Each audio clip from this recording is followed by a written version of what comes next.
Hello friends, आज हम लोग सांख्य दर्शन पढ़ेंगे। ये भी आपके सिलेबस में है और सांख्य दर्शन बहुत बड़ा नहीं है। इसमें कुछ चीजें हैं जिसको जानना जरूरी है। इसमें उस तरह की चीजें नहीं है कि शिक्षा का उद्देश्य क्या है या टीचर का क्या रोल है, जो अभी तक हम लोग देखते आ रहे थे, वैसा कुछ नहीं है। ये सांख्य दर्शन है जो संख्या के विश्लेषण से संबंधित है।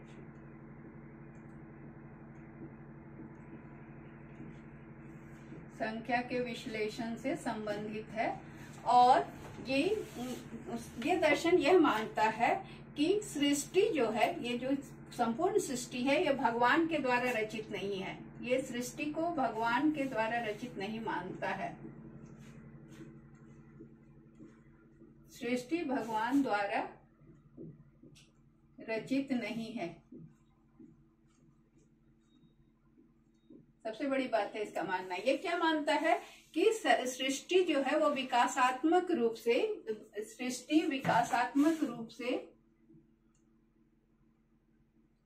अनेक अवस्थाओं से गुजरकर वर्तमान अवस्था में पहुंची है। विकासात्मक रूप से अनेक अवस्थाओं से गुजरकर, इवोल्यूशन जो होता है, अनेक अवस्थाओं से गुजरकर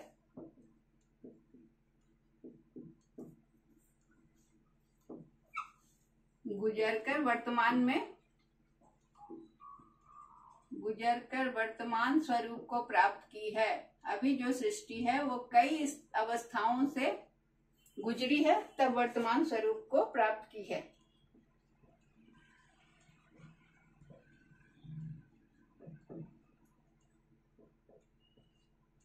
इसका समय काल है 5th सेंचुरी BC, ईसा पूर्व 5वीं शताब्दी। इसका मुख्य स्वरूप क्या है? सृष्टि के बारे में बात करना है। और सृष्टि किससे बनी है? तो सृष्टि का निर्माण किससे हुआ है? तो प्रकृति और पुरुष,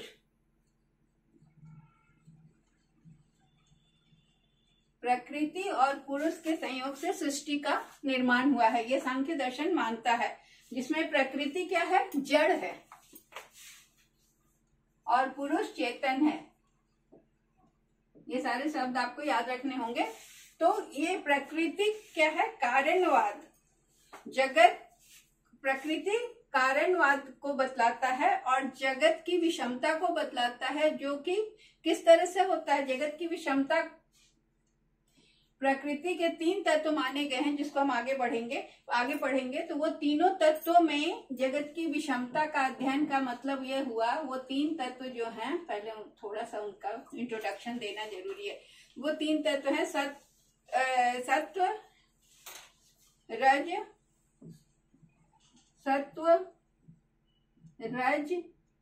और तम। ये 3 तरह के गुण होते हैं। इन तीनों गुणों के साम्यावस्था से जगत का निर्माण हुआ। या प्रकृति है तीनों की साम्यावस्था, लेकिन इसकी विषमता से क्या होता है कि कोई लोग अलग अलग तरह के होते हैं। जिस पर जिस तत्व का ज्यादा प्रभाव पड़ता है, तो वो उस तत्व के, जैसे सत्व तत्व की, जिसके सत्य कहिए या सत्व कहिए, सत्य, तो सत्य तत्व की प्रधानता जिसमें होती है वो सद्गुणी हो जाता है, सत्वगुणी। उसमें अच्छे उसके विचार होते हैं, वो अच्छे आचरणों वाला होता है। रज गुण वाला थोड़ा राजसी हो जाता है और तमो गुण वाला थोड़ा वो मतलब दुष्ट और दुष्टता लिए हुए या फिर गलत काम करने वाला हो जाता है। तो ये जगत की विषमता, ये तीनों गुण ही निर्धारित करते हैं, जिसकी मतलब किस गुण का ज्यादा प्रभाव है, उस हिसाब से जगत, अगर ये तीनों गुण साम्य अवस्था में रहते हैं तो जगत साम्य अवस्था में रहती है। तो ये हमने जाना कि ये संख्या का विश्लेषण सांख्य दर्शन है, जो यह मानता है कि सृष्टि भगवान द्वारा रचित नहीं है। यह एक विकासात्मक रूप है, जो अनेक अवस्थाओं को पार करके वर्तमान स्वरूप को प्राप्त की है या वर्तमान अवस्था में पहुंची है। ये सृष्टि जो है वो किससे बनी है? प्रकृति और पुरुष के संयोग से बनी है। प्रकृति जड़ है और पुरुष चेतन है। और जगत की विषमता किससे प्रभावित होती है? तो ये प्रकृति के 3 गुण हैं, जिसमें ये प्रकृति मानती है कि ये गुणों की साम्य अवस्था हो। लेकिन साम्यावस्था होने से चीजें अच्छी होती हैं, लेकिन इसकी विषमता, जगत में जो भी विषमता है, इन तीनों गुणों में से किसी गुण का ज्यादा प्रभाव किसी पर हो जाता है, या इन गुणों का तालमेल या साम्यावस्था नहीं सही होने से विषमता दिखती है। ठीक है, अब हम प्रकृति और पुरुष को थोड़ा डिटेल से जानेंगे, और इसका मेन है इसमें 25 एलिमेंट्स, 25 तत्व हैं जिनके बारे में जानना। तो इसमें क्या है कि ये जो सांख्य दर्शन है, इसमें 25 तत्वों का विवरण है। 25 एलिमेंट्स, 25 तत्वों का विवरण है, जो इसीलिए 25 तत्व है ना, इसीलिए इसको संख्या दर्शन कहा जाता है, क्योंकि ये 25 तत्वों की संख्या बताता है, इसीलिए इसे संख्या दर्शन या सांख्य दर्शन कहा जाता है। ठीक है, इस दर्शन का मुख्य सिद्धांत है सत्कार्यवाद। प्रमुख सिद्धांत है सत्कार्यवाद।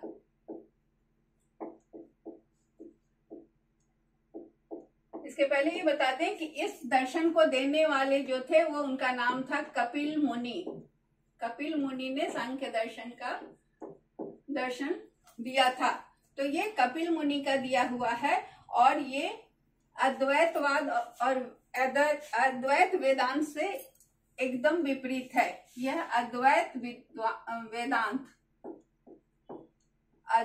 वेदांत से विपरीत है, फिर हम इसके बारे में बात करेंगे, से विपरीत है। कपिल मुनि ने इसे सबसे पहले दिया था, ये अद्वैत वेदांत से विपरीत है, और ये इसके संस्थापक हो गए कपिल मुनि। ठीक है, और ये प्राचीन प्रामाणिक और सांख्यकारिक है। प्राचीन प्रामाणिक ग्रंथ सांख्यकारिक से प्रभावित है। सांख्य का अर्थ हुआ संख्या संबंधी विश्लेषण। तो यह एक भारत का प्राचीनतम दर्शन संप्रदाय है। प्राचीनतम, भारत का प्राचीनतम, सबसे पुराना दर्शन है भारत का।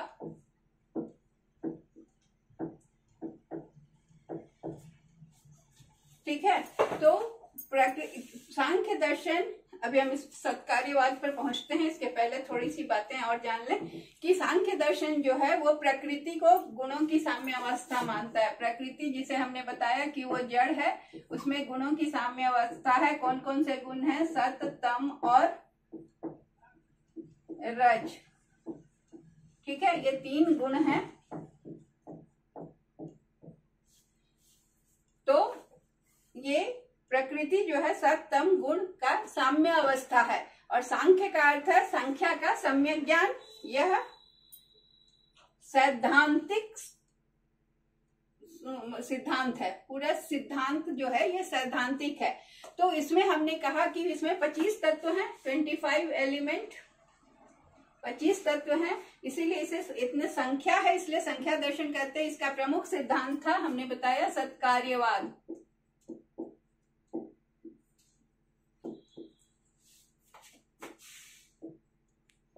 पहले हम प्रकृति को जान लें, फिर पुरुष के बारे में जानेंगे, और उसके बाद 25 एलिमेंट्स को जानेंगे। बस हमारा सांख्य दर्शन खत्म हो जाएगा। सत्कार्यवाद जो है ये सांख्य दर्शन का प्रमुख सिद्धांत है। ठीक है, इसका प्रमुख सिद्धांत है सत्कार्यवाद। सत्कार्यवाद कहता है, यह बोलता है, इसका मानना है कि कोई भी वस्तु अपनी उत्पत्ति के पूर्व कारण में विद्यमान रहता है। अब क्या होता है, कोई भी वस्तु विद्यमान है और वो बना नहीं है, उसके उत्पत्ति में वो जो उत्पत्ति का कारण है उसी में वह वस्तु विद्यमान होता है। तो उसे कहते हैं, जो इस सिद्धांत को मानते हैं उसे सत्कार्यवादी कहते हैं, और जो इस सिद्धांत को नहीं मानते हैं,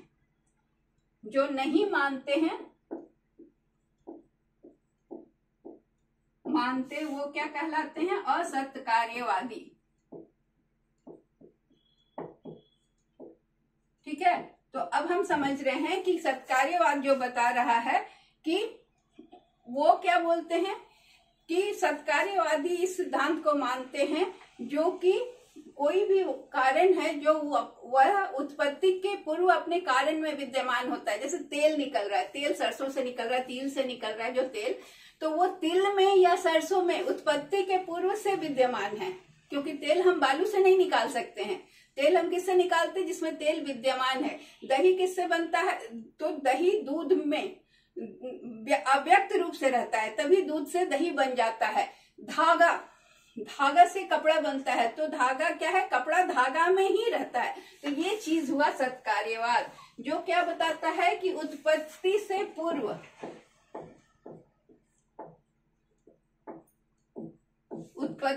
पूर्व कोई भी कार्य जो है ना, कोई भी कार्य उत्पत्ति, इसको अच्छे से लिखें ताकि आपको समझ में आए।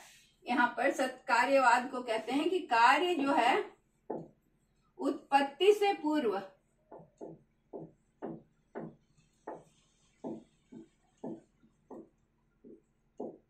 कारण में उपस्थित रहता है।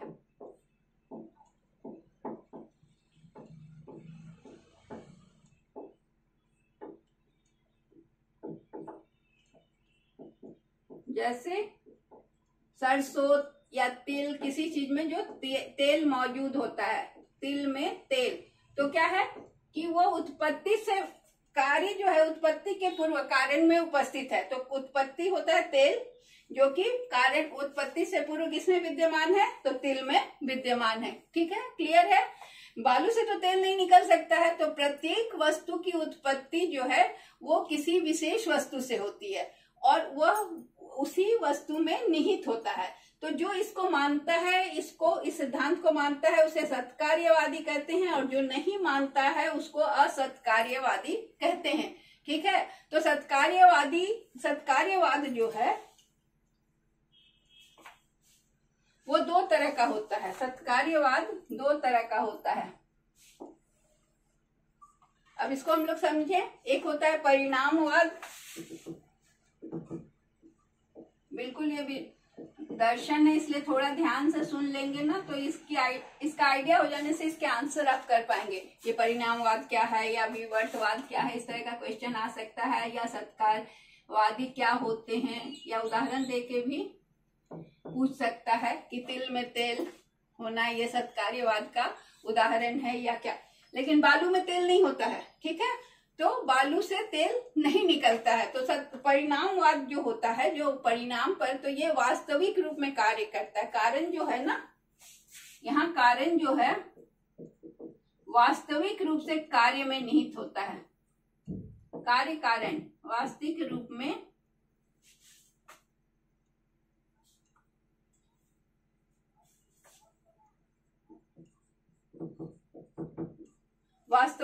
कार्य में निहित होता है। कारण जो है वास्तविक रूप में कार्य में निहित रहता है। इससे परिणाम मिलता है कि तिल में तेल है तो तिल से हमें तेल निकल के मिलता है। लेकिन विवर्तवाद क्या बोलता है? विवर्तवाद का कहना है कि परिवर्तन आभास के रूप में, यहाँ जो परिवर्तन दिखता है, जैसे हम इसको उदाहरण से समझेंगे, परिवर्तन जो दिखता है वो आभासी होता है, मतलब आभास के रूप में दिखता है, वो रियल नहीं होता है। किसी चीज को देख के हम कुछ, जैसे रस्सी पड़ी हुई और उसे हम सांप समझ लेते हैं, तो ये आभास, किस चीज का आभास हुआ? रस्सी से सांप का आभास हुआ। तो इसे हम कहते हैं विवर्तवाद। इसमें क्या होता है कि परिवर्तन जो है वो आभास रूप में उपस्थित होता है, वास्तविक रूप में नहीं होता। और इसमें क्या है? वास्तविक रूप में उपस्थित होता है। यहाँ आभास हो गया, यहाँ वास्तविक। तो परिणामवाद क्या हुआ? वास्तविक रूप में कार्य में निहित होता है, और विवर्तवाद में परिवर्तन जो होता है सो अभी क्या होता है? आभास के रूप में होता है। क्लियर है? तो प्रकृति और पुरुष नाम के दो ये सांख्य दर्शन ने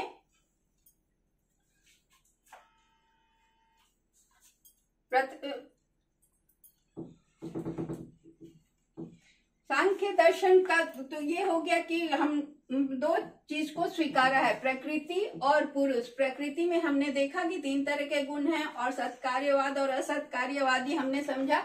अब हम देखेंगे प्रकृति और पुरुष। जिसमें हमने देखा कि प्रकृति जड़ है और पुरुष चेतन है। तो ये दो स्वतंत्र शक्तियां हैं जिनकी सत्ता को सांख्य दर्शन ने स्वीकार किया है। दो स्वतंत्र शक्ति हैं जिनकी सत्ता को सांख्य दर्शन ने स्वीकार किया है। दो स्वतंत्र शक्तियां हैं, शक्तियों की सत्ता को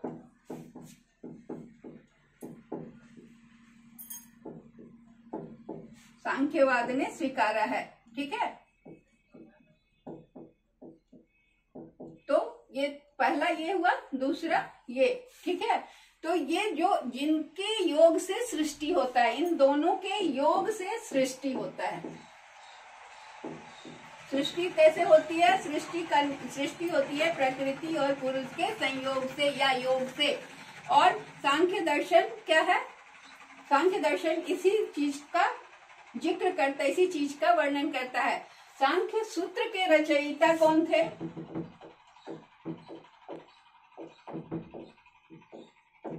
सूत्र के रचयिता थे ईश्वर कृष्ण।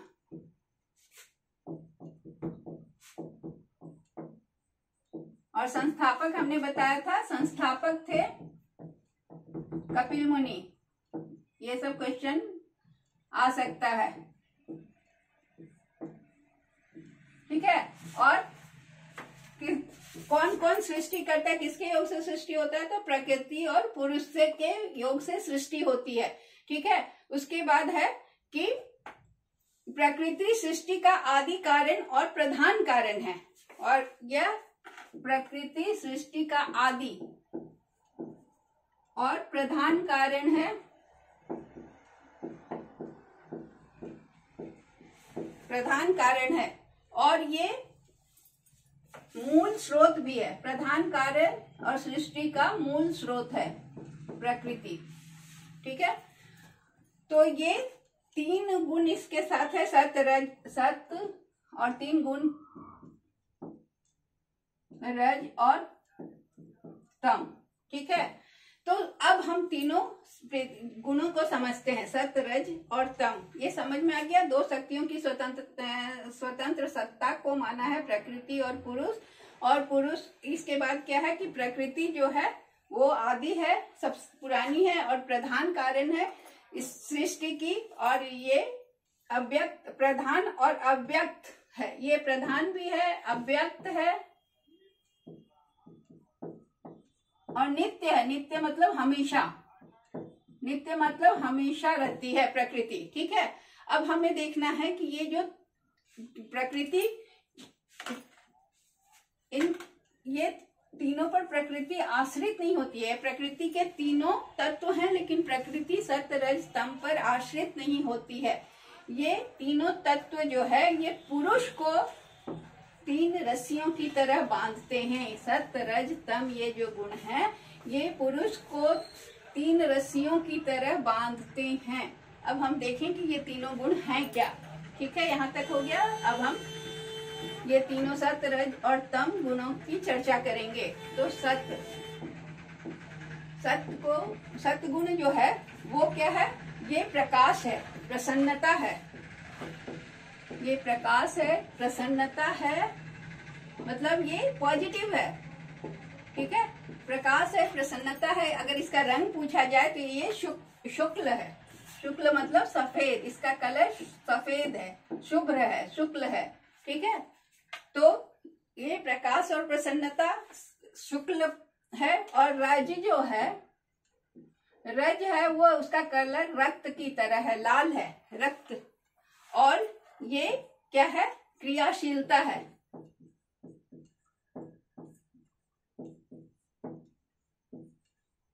और तीसरा है तम, जिसका रंग है कृष्ण। कृष्ण कलर है मतलब ब्लैक, काला रंग है। और ये स्थिरता है, अवरोध है, मोह है। अब इसको हम समझते हैं अलग से। सतगुण जो होता है, सतोगुण वाले जो लोग होते हैं वो प्रसन्न चित होते हैं, प्रकाशित होते हैं, दूसरे भी उनसे मिलकर प्रसन्न होते हैं। उनका शुभ्र मतलब मानसिक अवस्था या प्रकृति, ये शुभ्रता को लिए होता है, शुक्ल सफेद रोशनी को। और जो रजोगुनी होते हैं, जो जिनमें रक्त की प्रधानता होती है, तो बहुत एक्टिव होते हैं, क्रियाशील होते हैं, और तुरंत उनके क्रोध भी आ जाता है, तुरंत ठंडे भी हो जाते हैं। तो इस तरह के लोग होते हैं। ब्लड प्रेशर इसी से संबंधित होता है, high blood pressure, low blood pressure जो भी होता है, तो ये रक्त रजत जो है ना, ये रक्त से संबंधित है और ये एक्शन से भी रिलेटेड है, क्रियाशीलता से आपको एक्टिव बनाता है। तीसरा है तम। तम को नेगेटिव रूप में लिया जाता है। ये इसका कलर कृष्ण होता है और ये क्या करता है कि आपको लेजी बना देता है, स्थिरता, अवरोध, मोह में पड़कर आप आगे नहीं बढ़ते हैं, कोई काम करने के लिए इनिशिएटिव नहीं लेते हैं, प्रसन्न नहीं रहते हैं, आप दुखी रहते हैं, ये सारी चीजें इससे होती हैं। तो अब क्या है कि ये सांख्य दर्शन वाले जो लोग थे वो आस्तिक थे, लेकिन निरीश्वरवादी थे। ईश्वर का कोई फॉर्म इनके लिए नहीं था। आस्तिक थे, ईश्वर की सत्ता पर विश्वास था, लेकिन निरीश्वरवादी थे।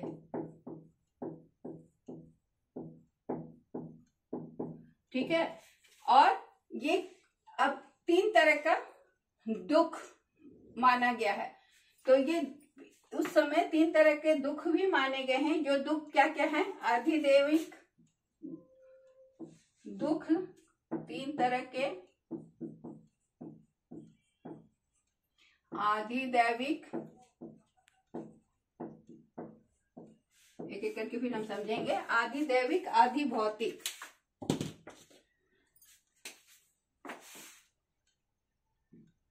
आधिभौतिक और तीसरा है आध्यात्मिक।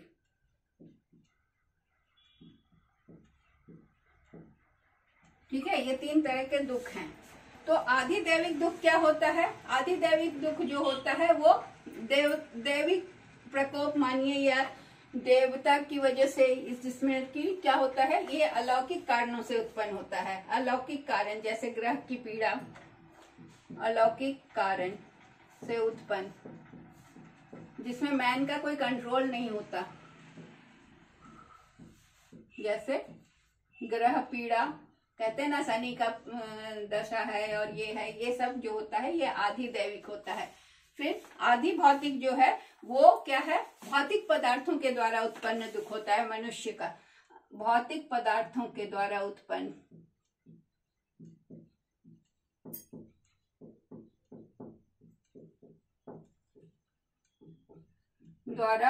दुख को हम आधि भौतिक दुख कहते हैं। जैसे क्या होता है कि मन, ये जैसे मनुष्य के द्वारा या पशु पक्षी के द्वारा, जैसे आपको कोई जानवर चोट पहुंचा दे या कोई मनुष्य चोट पहुंचा दे, तो उसे हम यहाँ पर लिखते हैं। तो जैसे हुआ मनुष्य, पशु पक्षी के द्वारा पहुंचाया गया जो दुख होता है उसे हम आधि भौतिक दुख कहते हैं। ठीक है। तीसरा है आध्यात्मिक।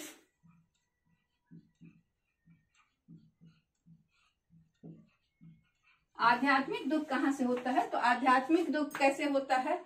तो ये होता है मन या शरीर से उत्पन्न। आध्यात्मिक दुख जो होता है तो दुख, जैसे कि मन या शरीर से जो दुख उत्पन्न होता है, मन दुखी हुआ या शरीर की वजह से जो दुख हुआ, मतलब सेल्फ के मन से उत्पन्न दुख। अब इन तीनों तरह के दुखों से छुटकारा पाने के लिए क्या चाहिए? इन तीनों दुख से आपको छुटकारा मिल जाए तो इसके लिए आपको क्या होगा? मोक्ष मिल जाए।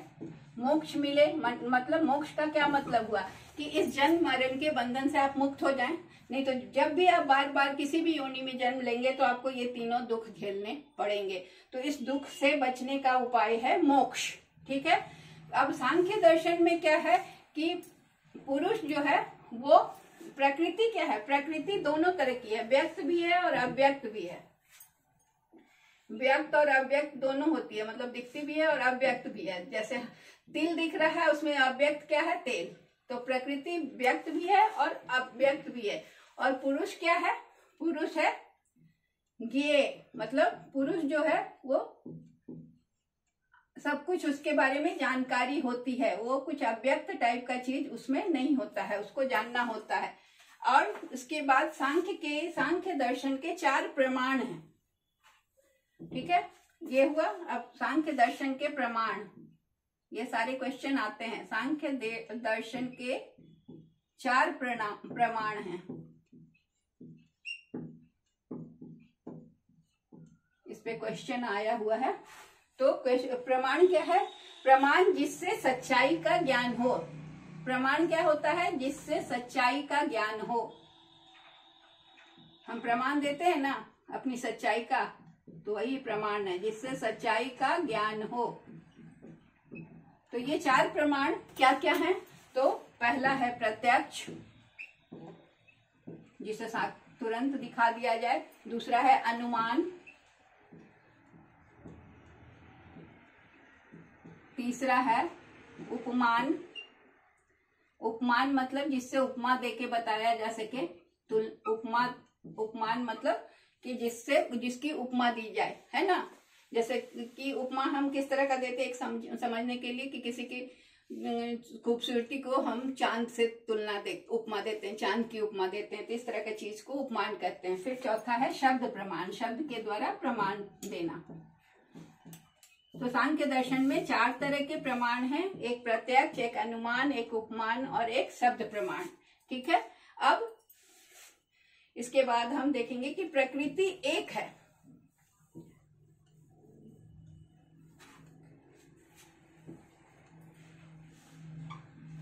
प्रकृति एक है और पुरुष अनेक माने गए हैं। अनेक माने गए हैं, इसको एक शब्द में ही लिख दें, अनेक माने गए हैं। ठीक है। तो क्या है कि प्रकृति और पुरुष दोनों मिलकर सृष्टि की रचना करेंगे। तो पुरुष कभी परिवर्तित नहीं होता।